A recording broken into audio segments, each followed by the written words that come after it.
see you, Great to see you guys. Thanks a lot. Appreciate you doing your charity work. Let me come on there. I appreciate that. Please. This is a God's work that you have to do. Hey, man. This is the joy. What do you think of our new coach? Oh, man. Let me tell you something. I've known his cousin, the head coach at Army, since the 1980s. Okay, we kind of came up through the ranks together. Jeff was obviously an assistant. I was an assistant coach back in the day, and we stayed in touch forever. So I followed Jeff all the way through his journey. Hawaii, Georgia Tech, right, Navy, and then obviously, goes to Georgia Southern as a head coach and then to Army as a head coach. So I've known him forever, but I'd never met Todd until he became the offense coordinator for the Ravens. Knew who he was, of course, because, all of us were in ball, so we kind of know who people are. And I got a chance to talk with him a little bit and what have you. And when you're trying to get ready for a game, you guys know what it's like. You talk to the coaches and all. You're very cognizant of trying to be efficient with their time, your time, don't want to, the whole thing. I'm trying to be – and he's very efficient. Answered my questions very well, the whole thing, but I just wanted to show him I'm just going to ask you questions that matter, and I'm going to get you out of here so that the next time I call you don't go, oh, no, I'm not talking to him and the whole deal. But everywhere he's been, offense has been good. Offense has gotten better. Players have responded to him. I know that he, look, let's be honest about it. When you go to a press conference, you love to see that beautiful blow-dried, perfectly coiffed coach go up there and spout, aphorisms that are going to just be perfect and this, that, and everything. I hope we finally learned that winning the presser isn't everything that it has to be. And I'm not saying that he lost the presser. Yeah. I'm just saying he was probably not what people had in mind. He's just authentic. Thank you. Yeah. Sometimes you don't get what you're asking for. You get what you need. Get what you need. That's right. Dan Campbell. Anybody remember that presser? And people going, oh, God, what have we got in here in Detroit? Kneecaps. You think they turn him down now? Nope. No. Remember Nick Sirianni's first presser? Yep. And it was the worst because it was COVID, and he had to do it by Zoom, and everybody said it was a disaster. Guy's been to 2 Super Bowls and won one of them. Yeah. I think we're all past that part now. This guy's a very good football coach. I think he's exactly what this team needs. When you think about his last 6 years prior to this, 3 years at Georgia as the OC, gets the best out of Stetson Bennett, then goes – Stetson Bennett. Remember, Stetson Bennett was a walk-on. Yeah. Stetson Bennett. And then goes to Baltimore, and you look at Lamar, wins the MVP in his first season. And then in the second season, I would argue, has maybe the greatest season a quarterback's ever had in NFL history. Yeah. Doesn't win the MVP because at that point it was like, all right, we got somebody else has to win this. I think 4,100 yards, 41 touchdowns, 4 picks. Josh Allen had a big year and gave an alternative. But he can work with different kinds of quarterbacks. And at the end of the day, the biggest question for the Cleveland Browns, we could say, oh, yeah, we need to address the offensive line. We need to address wide receiver. Who's going to play quarterback? And how do we maximize that quarterback? It feels like he's somebody that has shown his ability to do that in various stops. He certainly has. And I think that the best way to look at it, as far as I'm concerned, is not really his coordinator days, but when he was head coach at Southern Miss. Turned it around. Winless. Okay, Southern Miss. Mm-hmm. So if you can do that and maximize, getting kids to Hattiesburg not easy. Okay, they've had their pockets of success, the Brett Favre years, the Reggie Collier years, those sorts of things. But when he took over, they hadn't been doing it. They were winless. And he gets it going. I just think that he's a guy who's going to be, for lack of a better cliche, the no-nonsense, this is how it needs to get done.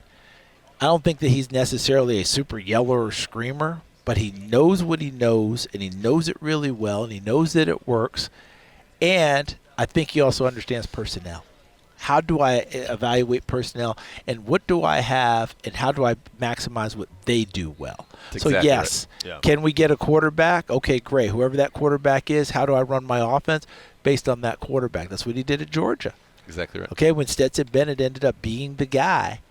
And it was interesting because I used to laugh all the time because people always talk about Stetson Bennett is not this and he's not that and what have you. Forget the old cliche that he's a winner. That national title game against TCU, when I think it was maybe the second series of the game, he takes off on a run and blows people away. And I've just started laughing. I was like, yeah, it's always what he can't do except the fact that he just kicked your butt again. Just keeps doing it. And Todd Monken knew how to put him in the right positions and maximize what they were doing. Yeah, that was the Nick Mullins era at Southern Mississippi. Nick Mullins. I saw Nick Mullins at the Manning Passing Academy They used to. All the quarterbacks come and they have like 3 different throwing sessions. One of them being like what they call an air it out session, right? And it's kind of like a quarterback challenge or what have you. I remember walking away talking with another coach. I said, that kid from Southern Miss throws it pretty well. Yeah. And he's had more success in the NFL than anyone thought possible. Yeah, he's still there. Hey, man, what you see the Seattle team win the Super Bowl, and you see him do it with Sam Darnold on 4th or 5th team or whatever it is, and he's been great 2 years in a row, obviously. They got a massive weapon in Jackson Smith and Jigba, elite defense. For where we are, and we have that elite defense, we got a lot of questions on offense. Is that a second path for teams to get, and I'm not acting like it's easy, but for the longest time it was, if you don't have Mahomes, Brady, Manning, forget it. And did that show you, and maybe Philly too is another example of that, although Jalen certainly has an elite skill set. But is there another path, and when you go about building an NFL team, are there lessons that can be taken from that? Oh, there certainly are. The one thing I keep coming back to is, despite the fact that it was his 5th team, Sam Darnold was still the number 3 overall pick in the draft. Yes, that part. So to me, it was kind of like when the Baltimore Ravens won it, and obviously their defense led it. Okay, way back when with that great team with Siragusa and Ray Lewis and Ed Reed and all the rest of them. Oh wow, they did it with Trent Dilfer as quarterback. Yeah. Trent Dilfer's number 12 overall pick in the draft. So it's not like, we're acting like these guys are total humpties. But I believe I'm on target with your point, right? Is there another path? The answer is yes. If you can maximize everything else around them and give the quarterback the opportunity to play as Sam Darnold did, because the one thing I think we're kind of losing in this conversation is this year at Seattle, he led the league in giveaways. But why did they survive? Why did they flourish?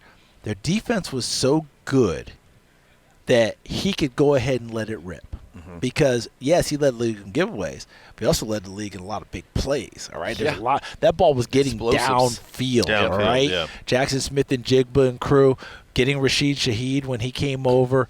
Torrey Horton, before he got hurt, was really developing as a receiver. Plus, they maximized the special teams. I did a game against New Orleans. Me and my crew, we did a game against them in New Orleans. They blocked one for the thing. Torrey Horton returned to another one for a touchdown. I mean, it was just, every aspect of that team. So your point is well taken. There are other paths, but your quarterback still better be talented. I mean, he went toe-to-toe with Stafford. He went 350 and 3. He went lights out. Picks. It wasn't meant to disparage him. It's just no, I know you're not. Path. There's another path. There's another path. There absolutely is, because Matthew Stafford set an NFL record that day by throwing for 350, 3 touchdowns, no interceptions, and he's the first quarterback to lose a playoff game because the other guy did the exact same thing. Same thing, yeah. Which is wild. So that's where you are. I'm totally with you.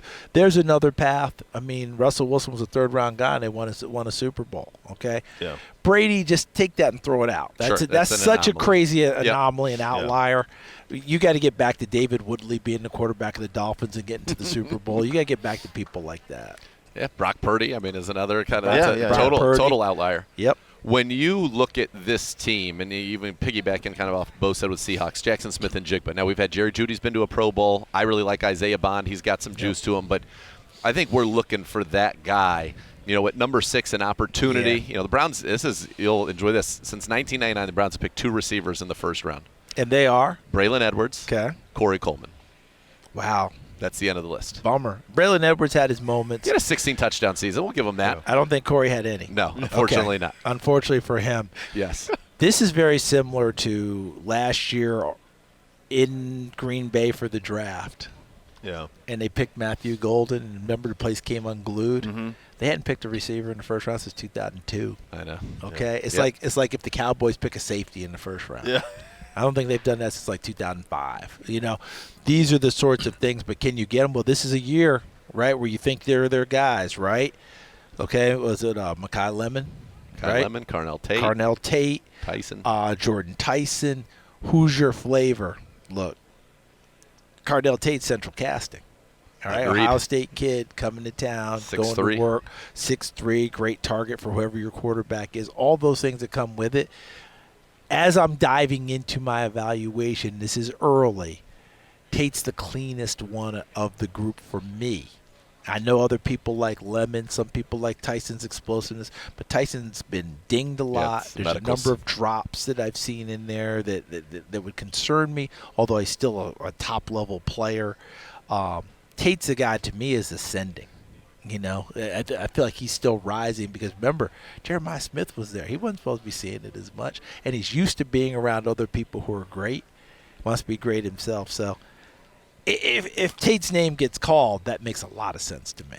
There'd be a lot of joy. Well, we'd be quite thrilled. We'd be quite, yeah, there'd be a lot of joy. And whoever's playing quarterback for you should be beyond thrilled. And Todd Monken will make great use of him, that's for sure. How do you feel from a philosophical standpoint as we're sitting right here and we see Ben Johnson being interviewed right next to us there with the Bears? Yeah. The Bears kind of over a 2-year period amassed, DJ Moore, Roma Dunze, Luther Burden in this past draft, Colston Loveland. They had Cole Kmet. They bring in DeAndre Swift. They bring in Monungai to be the hammer. Obviously, you have Caleb Williams as the trigger man.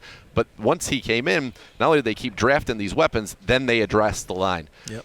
You need the weapons to score. You need the line to help them. It's almost chicken and egg in a sense. It is. How do you kind of see that? Because we've had great lines in Cleveland without weapons, and that hasn't led to winning. Yeah, that's the hard part. I think the old adage is you build with the line first and then you go get other people. But I think that you just don't turn down great that's staring in front of you and then you supplement around it. Like if the receiver's there first, you go get the receiver. You don't turn it down to go get another lineman. You find the lineman somewhere as you go along. And, I wish Andrew Berry and everyone luck because they know way better how to do it than I do. But I also have seen, just as you've said, you can amass that, hey, this is fantastic, but now how many playmakers? Yeah. Okay, so I'm kind of wasting those guys that are up front. The last 2 Super Bowl champions, they have not wasted, those opportunities. Great defenses, good offensive lines, runners who can beat you up. Kenneth Walker, when they lost Charbonnet, he's not going to jump up and down because he's a team guy, but he went home like, yeah, I'm going to carry it more. Oh, my God, yeah. What running back do we know don't want to carry it more? No, of course. And he caught the ball out of the backfield. He's like, you guys think I can't catch the ball? Watch this. Watch this. And he's Super Bowl MVP. Put himself into a great spot because Charbonnet's injury, the whole thing. If you're Seattle now, before you were thinking, well, we're not sure. He might have put you in position to be right there. I just hope that your young runner, Mr. Judkins, gets healthy. He'll be good to go. Because if he's good to go, I think he can be your hammer. Yeah, I kind of think about it. Don't forget Monunga's a 7th-round pick. You're talking, when you say, to me, you think of all of a sudden Tate, Judy, Bond, Fan, and Judkins. Things start to work. Then you're like, okay, I can see this. Things start to work. I don't know Njoku. He said he said a farewell. Okay, but that's okay. That's why he drafted Fannin. Yeah. And it's so funny because when Fannin came out, there was so much conversation. Hey, he looks a little stiff, and I don't know this. I was like, yeah, but I just watch him dice up Penn State. Watch him exactly. This, was that Penn State and Texas A&M? Yeah, or those I think he's pretty good. Yeah. You guys are trying to talk me out of him, but I don't know about that. You got Mr. Bowling Green right here. People are trying to talk me out of it. Like I was like, well, I don't think you're going to talk me out of him. And boy, what not a steal. Anymore. 3rd round, right? Yeah, third round. Yeah. Look at that production. Yeah, it's great seeing you. Great to see you guys. Thanks for everything. Charles. Continued success. You take care of yourselves, okay?